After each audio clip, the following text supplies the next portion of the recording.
여러분 안녕하십니까. 세계인의 관심을 모은 경주 에이펙 정상회의가 아태 지역 국가들 간의 협력을 강조하는 경주 선언을 채택하고 오늘 폐막했습니다.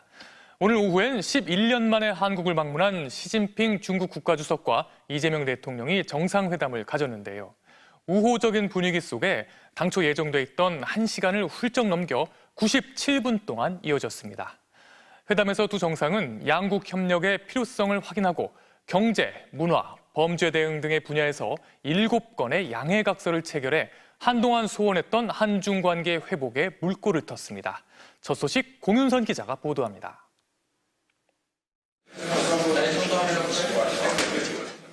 이재명 대통령이 먼저 손을 내밀자 시진핑 주석의 얼굴에 웃음이 번집니다. 서로의 손을 맞잡으며 웃음과 함께 시작된 한중 정상회담. 화기애애한 분위기 속에 1시간 반 동안 진행된 회담에서 양 정상은 양국 간 소통을 강화하자는 데 공감대를 모았습니다. 먼저 이 대통령은 시 주석과의 만남을 참으로 기다려왔다며 지난 30여 년간의 양국 간의 협력 관계도 시대적 흐름에 맞춰 발전해야 한다고 강조했습니다. 그러면서 지방에서 정치를 시작했다는 공통점을 토대로 한 한중 관계의 발전 방향을 제시하기도 했습니다. 우리 두 사람이 지방에서부터 국민과 함께 호흡하면서 국가 지도자로 성장해 왔다는 공동의 경험은 양 국민이 체감할 수 있는 한중 관계의 실질적인 성과를 만들어 나가는 좋은 토대가 될 것으로 생각됩니다. 시진핑 주석은 먼저 이 대통령의 따뜻한 환대와 세심한 준비에 사의를 표했습니다. 이어 두 나라는 이사갈 수 없는 중요하고 가까운 이웃이자 뗄 수 없는 협력 동반자라며 교류와 협력을 적극 추진하자고 화답했습니다. 推动中韩关系健康稳定发展始终是符合两国人民根本利益顺应时代潮流的正确选择 협력과 교류를 강조한 두 정상의 공개 발언처럼 양국은 정상회담에서 모두 7건의 양해 각서를 체결했습니다. 실버 경제 분야 같은 경제 협력뿐 아니라 최근 캄보디아 사태로 관심이 커진 보이스피싱 등의 온라인 범죄 공조와 관련된 양해 각서도 포함됐습니다. MBC 뉴스 공유선입니다. 오늘 한중 회담에선 북한 문제도 언급됐습니다.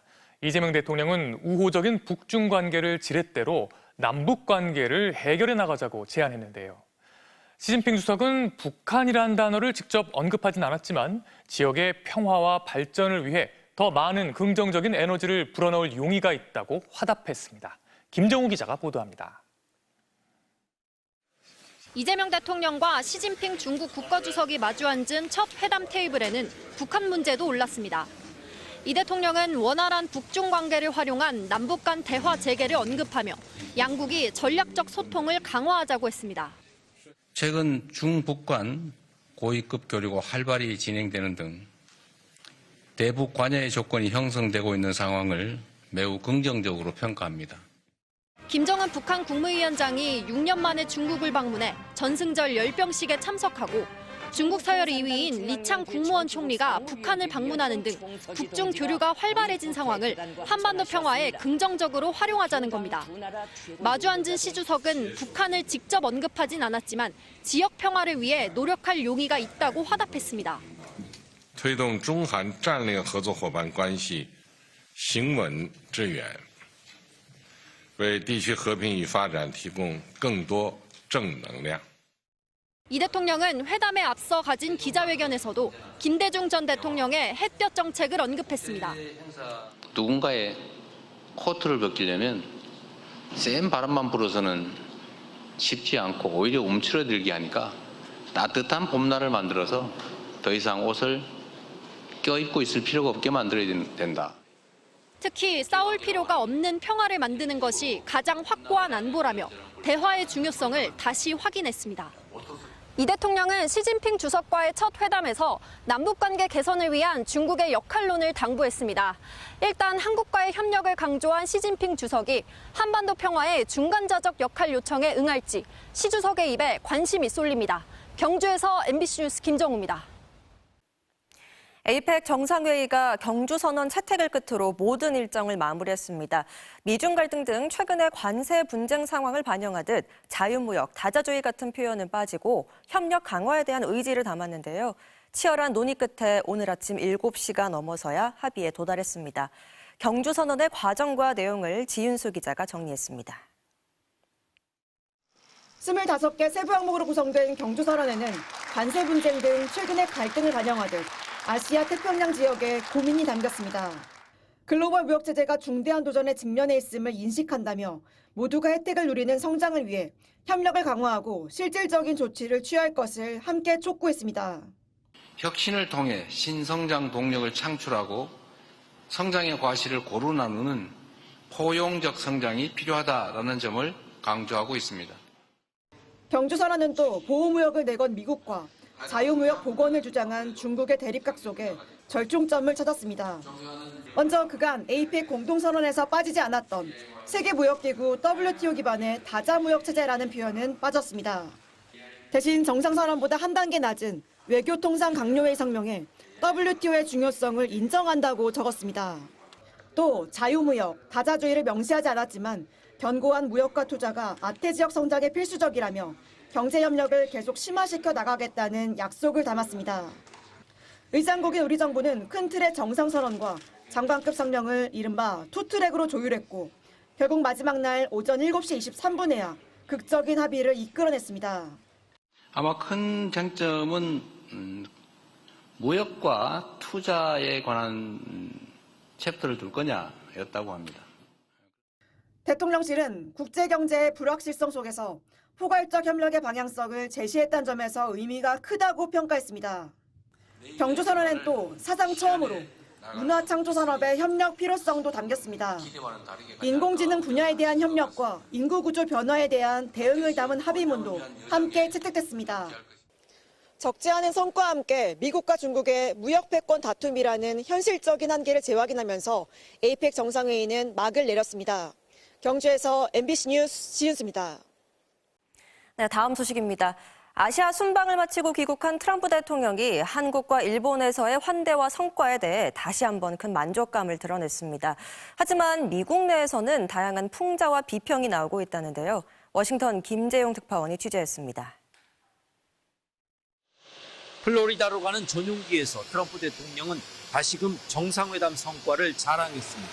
중국, 일본과의 성과를 내세웠고 특별히 한국에 대해선 존중받았다고 강조했습니다. They're treating our country with that kind of respect, which is much more important. And our country is respected again. 이런 뿌듯한 만족감은 한국에서 선물 받은 금관 모형과 무궁화 대훈장 등을 염두에 둔 것으로 보입니다. 실제 금관을 받고선 별도로 잘 챙기라고 했고 대훈장은 당장 걸고 싶다고도 했습니다. Like to wear it right now. 보는 입장에 따라 아부일 수도 있고 반대로 국익 수호를 위한 초정밀 전략일 수도 있는 트럼프 맞춤형 선물 외교는 이미 유행이 됐습니다.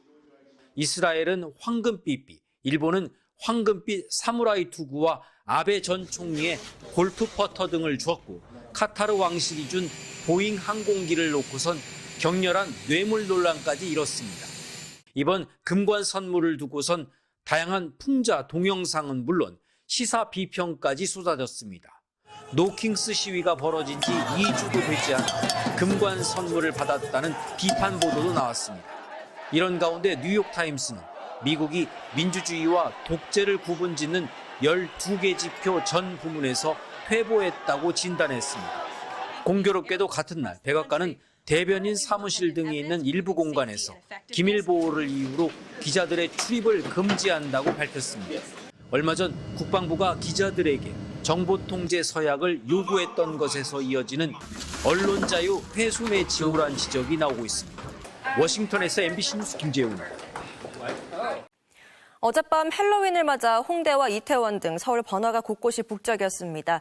오늘도 평소보다 많은 인파가 몰릴 것으로 예상되는데요. 홍대 거리에 나가 있는 취재기자 연결합니다. 자, 이재인 기자, 주변에 사람이 많습니까? 어떻습니까? 네, 저녁이 되면서 점점 늘고 있습니다. 주말이면 보통 8에서 9만 명쯤 나오는데요. 구청은 오늘도 어제처럼 11만 명 정도 모일 것으로 예상했습니다. 제가 어젯밤부터 오늘 새벽까지 이곳 홍대와 이태원을 돌아봤는데요. 큰 사고는 없었지만 걱정할 만한 상황도 목격됐습니다. 밤 9시가 넘으면서 사람들이 늘어나기 시작했습니다. 비가 내렸는데도 크게 줄지 않았습니다. 할로윈 하면은 이토인이 제일 유명하니까 항상 이쪽으로 나오는 것 같아요. 경찰은 인도에 중앙분리대를 놓고 우측 통행을 유도했고요. 서 있으면 위험하니 이동하라는 안내 방송도 계속 나왔습니다. 전광판에는 매우 혼잡, 우회 요망이라는 경고 문구가 떴습니다. I think it's good that now some people are here for security and looking over the crowd for safety. 참사가 났던 골목은 밤 10시 20분부터 진입이 통제됐고요. 밤 11시부터는 지하철이 이태원역을 무정차 통과했습니다. 인파가 몰리면서 지하철도 이태원역을 무정차 통과하고 있고요. 앞도 이렇게 통제하고 있습니다. 홍대 쪽도 상황은 비슷했습니다. 클럽 거리와 주변 골목이 사람들로 꽉 찼습니다. 서로 어깨가 계속 부딪혔고 누군가 멈춰서면 병목 현상이 발생했습니다. 움직일게요. 자, 서 계시면 안 돼요. 움직일게요. 어제 홍대 관광특구에는 11만 명, 이태원에는 평소 주말보다 2배가량 많은 3만 명이 모인 것으로 집계됐습니다. 참사 이전 수준입니다. 여기서 100m 가는데 한 5분 정도 걸리는 것 같아서 너무 길이 막혀서 좀 힘든 것 같습니다. 좀 안전에 유의해야겠다는 생각. 사람이 너무 많으니까 좀 더 이제 약간 주의를 많이 줬으면 좋겠다는 생각 정도. 내일까지를 특별대책기간으로 정한 정부는 이태원과 홍대, 성수, 명동 등 중점관리 지역 8곳에 현장 상황실을 두고 인파 집중관리를 이어가는데요. 주변 사람과 안전거리를 유지하고 현장 안내요원의 통제에 협조해달라고 당부했습니다. 지금까지 홍대 거리에서 전해드렸습니다.